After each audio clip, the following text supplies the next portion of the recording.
Hey guys, welcome to the Gods Unchained beta with the Professor.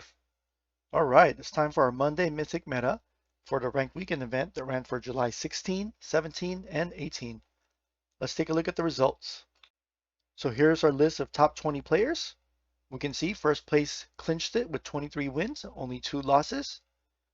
We have 4 players with 22 wins, 3 players with 21 wins, and we have about 5 players here with 20 wins fighting for that last 9th and 10th spot. It was another competitive weekend. And we have several players that just missed getting 20 wins. Let's take a look in more details. We can see here that the 3 most popular decks are War, Death, and Light. 5 players each played them in the top 20. We have 3 players that played Magic in the top 20. 2 players played Deception in the top 20. And we did not have a Nature player in the top 20 for this past weekend.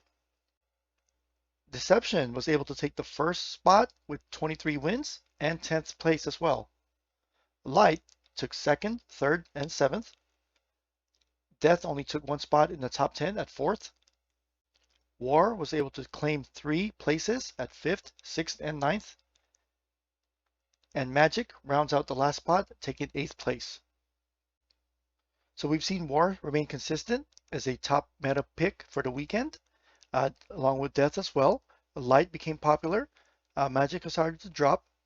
Deception surprisingly popped up and made an appearance in the top 20, also in the top 10.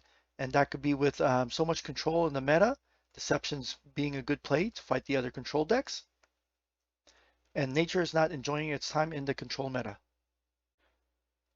So our top deck here is Deception with 23 wins. The best War, Light, and Death deck managed 22 wins. The best Magic deck managed 21 wins. And Nature dropped off because the best Nature deck only managed 18 wins. Let's take a look at our top decks. So here's our 23 win Deception deck that took first place.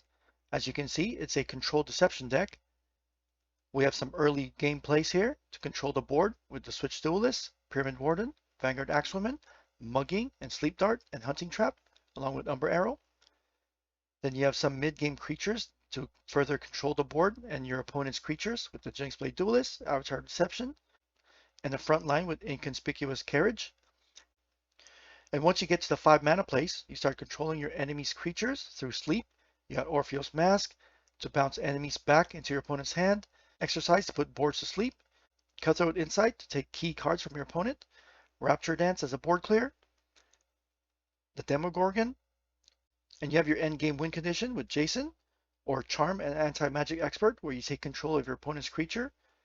Our best Light deck had 22 wins. This one's a Zoo Light deck. We could see the usual strong early place here. You have the Cudgel and the Ritual Rod for the relics.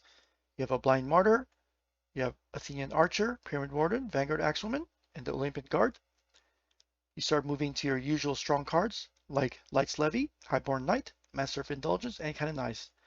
This one tops out with Asterius to buff a wide board, or a Pious Giant to use all the favor and drop a potentially 6 mana 9/9 creature with Ward.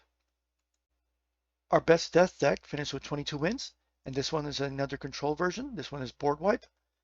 Along with Sleep, you have your Siren of the Grave, where the Afterlife puts your enemy creatures to sleep.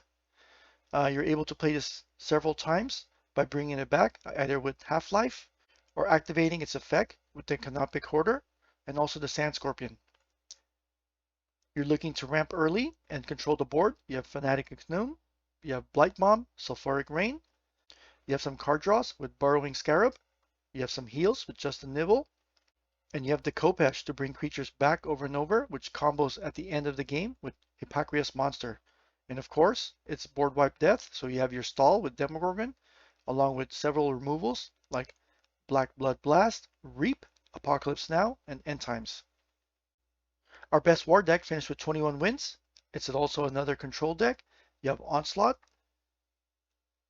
along with Deadly Creatures, and then you have your usual control cards like Auric Rush, Tavern Brawler, the Enduring Shield, Nokvi Pillager, Trojan Battle Mage, Carnage Sweep for removal of wide boards. You have Herdicus with a targeted damage effect on the enemy's creature, and then you have your endgame value with Hector and 2 copies of Strength and Numbers. Our best Magic deck finished with 21 wins. Another control deck. This one is the usual ramp Magic version. You have your strong early cards with Shadow Scryer, removals with Star Shard Bolt, Tracking Bolt. You have stalling with Pyramid Warden and Vanguard Axeman. And of course, you have your ramp cards with Sip of Elixir, Guardian of the Gates, Mana Toad. And then you have your board control cards like Crystal Rain, Ratify, Archimedes Mirror, Astric Implosion, Demogorgon, Cersei. And then you have your endgame win condition with either big Hylian elites that's hopefully discounted by Frey, or an Avatar of Magic that's discounted by Frey to be able to enact the beam combo to burn your opponent down in 1 turn. Our best nature deck finished with 18 wins. It wasn't good enough for top 20, but 18 wins is a good performance. So this one is also another control version. As you can see, there's no 1 mana creatures here. It starts off with nature's strong 2 mana cards like Underbrush Boar, Canopy Barrage. You have Vanguard Axeman to complement that. And then you have Selena's Bow to allow for board control. You have plenty of nature cards to keep charging the durability on the bow. You have some big beasts here with Overgrown Rhino, Helios Battlesworn, Ironclad Minotaurs, Avatar of Nature. You have some removal spells with Lightning Strike, Wildfire, Enchanted Vines, and of course you have Demogorgon to stall and to heal, and some burst damage with Charging Oryx. You'll be looking for endgame value with Hylian Elite and also Dionysus the Bountiful. Taking a look at the meta, we can see that most players played Nature, but not that much, followed by Death and Light at 17% each. Death and Light was followed by War, which is gaining popularity at 14%. And then the least played god for this past weekend was Magic. As we see here, Light and Death sported a positive win rate of over 50%. Light basically having a positive win rate over 4 of the 5 gods, only losing to War.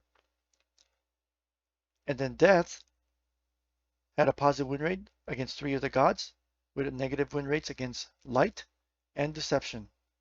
Overall, this past weekend looks more spread out, with the win rates being somewhat closer, and also the spread of matchups looking slightly more even, not counting Light and War. Alright, so here's a list of top players again. Congratulations on your great performances, and good luck with your packs when you receive them.